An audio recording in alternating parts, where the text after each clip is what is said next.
Hi guys, welcome back to part 2 of the stealth car conversion. This has got to be a quick and easy process. There's no time to mess around. Empty the car, bring the stuff in, and I want to go out.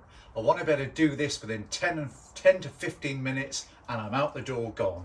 Otherwise it's too much hassle. First job, take this double seat out, lie it flat, we've got somewhere for the bed.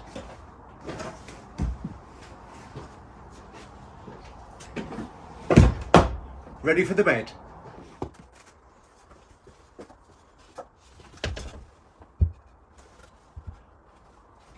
These 3 pieces of wood are probably responsible for my happy car camp experience. Without them, Crescento will not be a happy camper.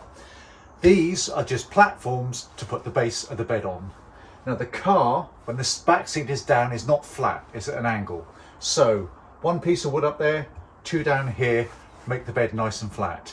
If I happen to be parking on uneven ground, I can then alter these to make the bed level no matter where I'm parked. And here's the bed base. Told you it was going to be simple. It's just the back of an old wardrobe, completely free, but just about rigid enough to take my weight.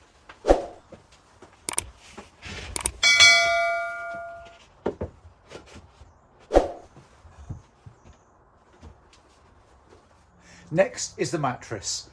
This came from a neighbour, they were throwing it out. It's just a piece of foam off of a Z bed. So it's about 3 inches thick, but when it's on the board, it's surprisingly comfortable. And that just gets pushed straight on top.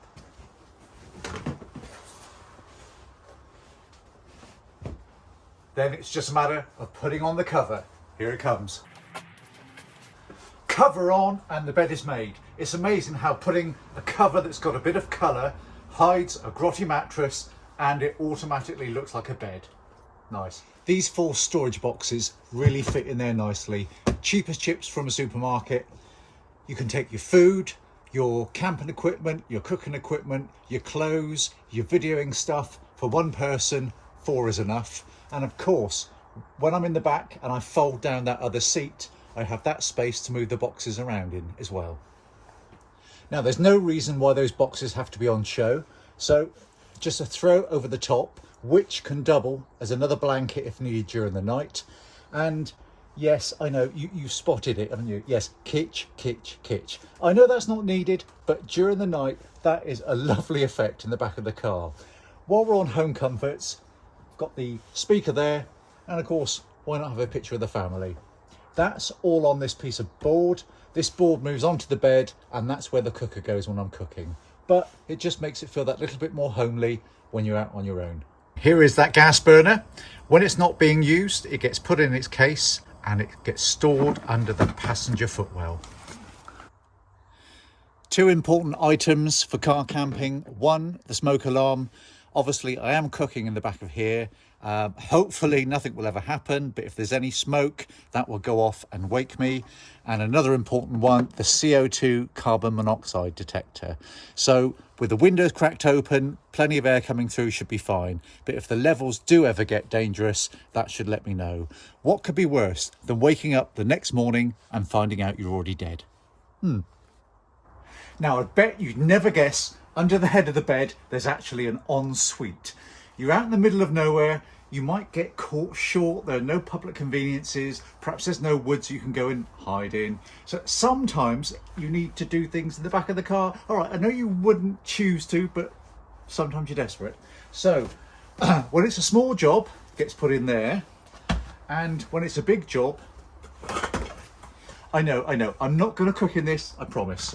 But line this out, it's got a nice flat rim. Don't know why that's important, but it is. And put a bag in there, separate solids from other things, then you can tie up the bag and get rid of that responsibly. Hopefully I don't need it that often, but if I do and I'm desperate, I'll be jolly well glad that I've got it in here.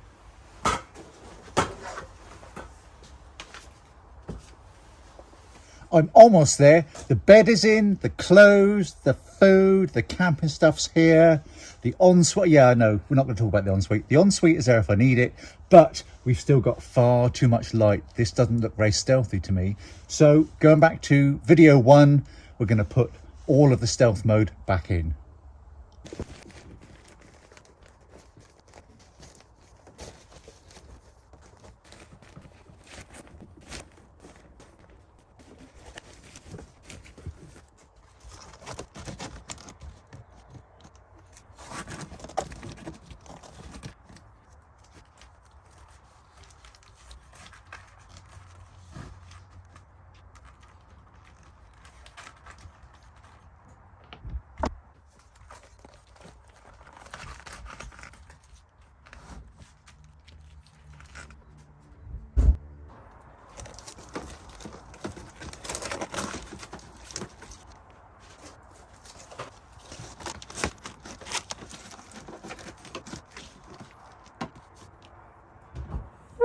We're now fully set up in stealth mode. It's not yet dark, so I'll do some more shots when it's dark.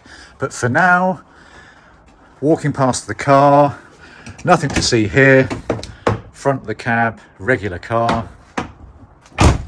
Still haven't painted the reflectics. I'm going to paint those black so you don't see the bubble wrap, but that's for another day. But you can't see in, so to the casual glance, it could be a car parked on the side of the road. But when you open the door, we have a car camper. Now you can see why I've left this seat here. Nothing worse than climbing into your stealth camper on your hands and knees. It's obvious you're getting in the back of your car. Whereas if you just get in and sit in the car normally, who's to know what you're getting into?